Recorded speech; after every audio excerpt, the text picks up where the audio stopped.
Welcome back to Testify West Michigan. I'm your host, Eric Effken, and I am here with Reva Schultz, and we're coming to you from inside her office at Bethany Christian Services in Muskegon. And this is a really exciting interview. I appreciate it. We were talking in our last segment about adoptions these days are more open than they've ever been.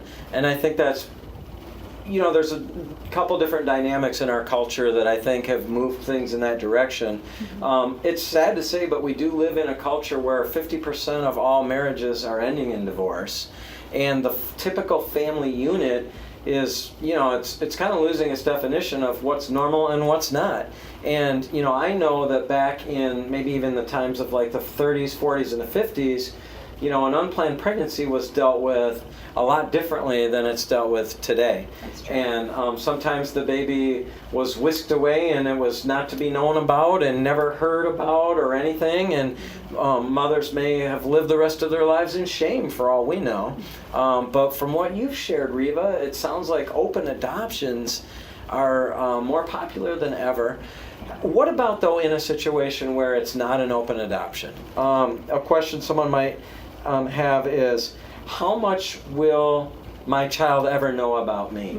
So for instance, if I do give away, I don't even want to say give away, if the plan I choose is to place my child with a family, an adopting family, how much will the child know about the birth mother or the father?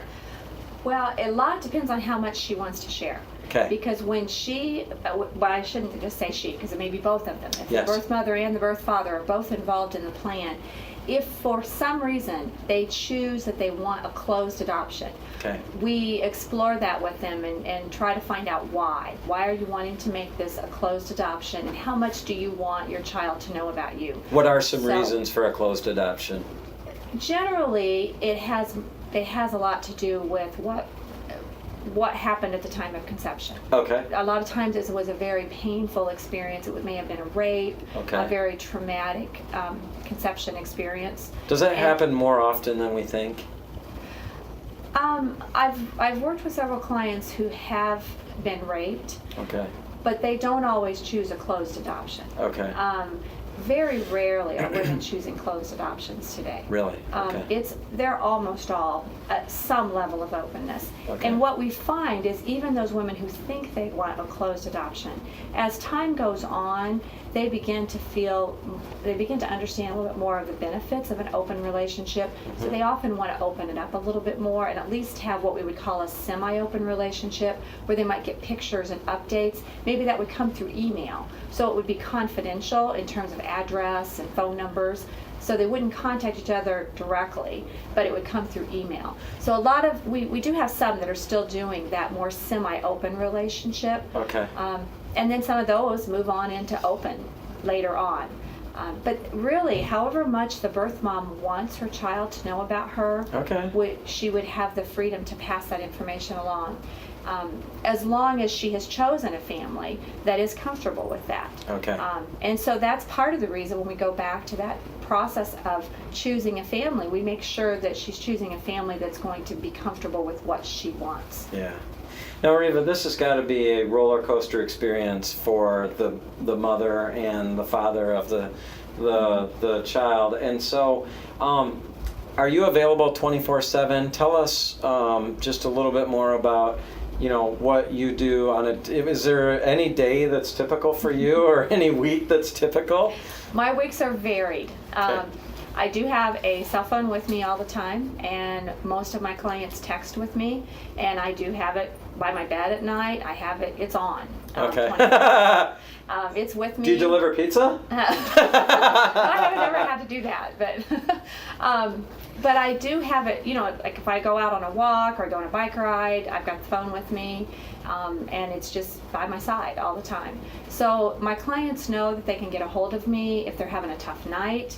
A lot of times my new clients will come to me on the weekends or in the evenings. Sometimes just not too long ago I got a call from the hospital, and I went up to the hospital on the weekend and met with a mom there. Okay. So yeah, all the time I'm available. I think that's important for these gals to know that when they're feeling stressed about the situation, or perhaps they've recently placed their child and they're going through some grief. Right. Well, their grief isn't going to happen Monday through Friday 8 to 5. Right. It may happen on a Sunday night at midnight. Yeah. And so I need to be available if that happens. Yeah. Could you do this then? We were talking about this in our break. Walk us through then, almost like a case scenario where somebody has decided to contact you, and let's just say that all things go according to plan. Walk us through, if you could, just sort of that cycle or that step-by-step process that somebody goes through with Bethany in a case that's considered pretty much a successful go-through. Okay. Well, if I have a birth mom that connects with me directly, she might contact me by my cell phone.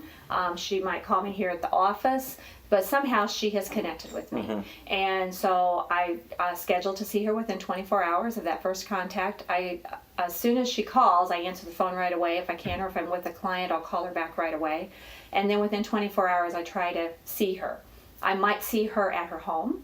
I might see her here at the office. We might meet at McDonald's, wherever she wants to meet. Sure. Whatever is comfortable for her. Yep. So then we get together, we talk a little bit about how she found out she was pregnant, how long has she known.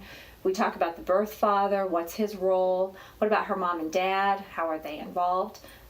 We talk a lot about just where are you at right now? You know, is this a crisis right now? Is this something you're excited about? You know, where are you at in this process? And then we meet together. Some gals, we meet together every week. Some it's every other week. It just really depends on what their needs are and what they feel like they want.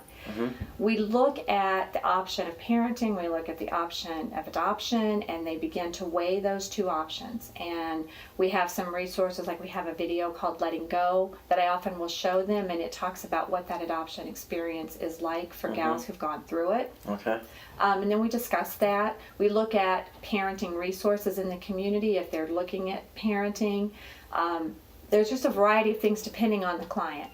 So let's say she's starting to head towards that adoption and she's decided that's the route she wants to go. Then we definitely would want to involve the birth father. If he's wanting to be involved in that process, we would involve him at whatever point we can reach him and get him involved. Then she would fill out a social and medical history, and we would talk about what kind of openness plan she would want, what type of family she's looking for. She would select her family, and she would meet them. We would develop a hospital plan, and we'd go through the hospital experience, and which I'm there for most of it. I don't generally attend the delivery unless she wants me to. Okay. I think it's better if she has people in her family that can be there for the actual delivery, and then I can be there for the emotional support throughout that hospital experience. Okay. I'm definitely there at the time of discharge, and we make sure that that I'm there for that. Some of the gals have a placement ceremony where I read scripture. We might have a prayer of blessing on the baby. We may have the adoptive father pray. Whatever she feels like would be helpful for her to get out of the hospital and to be able to feel comfortable with that. Sure. Then I provide grief support for as long as she wants. Many clients will see me for several months after they have made an adoption plan, and I prepare all of the court paperwork. I go to court with them. We don't have to hire an attorney. We are a child placement agency, and so we walk that whole journey with them as well. Usually they get into court within a week or two after placement, and I go to court with her, and that's usually a tough day. That's when everything really becomes legal, and that's a tough time for her. So I walk that with her, and then there's also a support group in Grand Rapids at our Bethany office in Grand Rapids. So a lot of the gals go there. In addition to the individual counseling with me, they may also go to that support group. Okay. So that would be if they chose an adoption plan, the route we go. If they chose a parenting plan, then I would continue to work with them and make sure they're getting connected with those resources in the community. Okay. Whatever those resources might be that they need, I make sure that that parenting plan is in place. A lot of times the gals will let me know when they deliver, and I might go up and see them at the hospital, bring them a little gift, connect with them afterwards to make sure they're doing well. If they have a real good support system, sometimes I'll pull back a little bit and let them work their own support system. Right. Just depends on each case. Okay. Neat.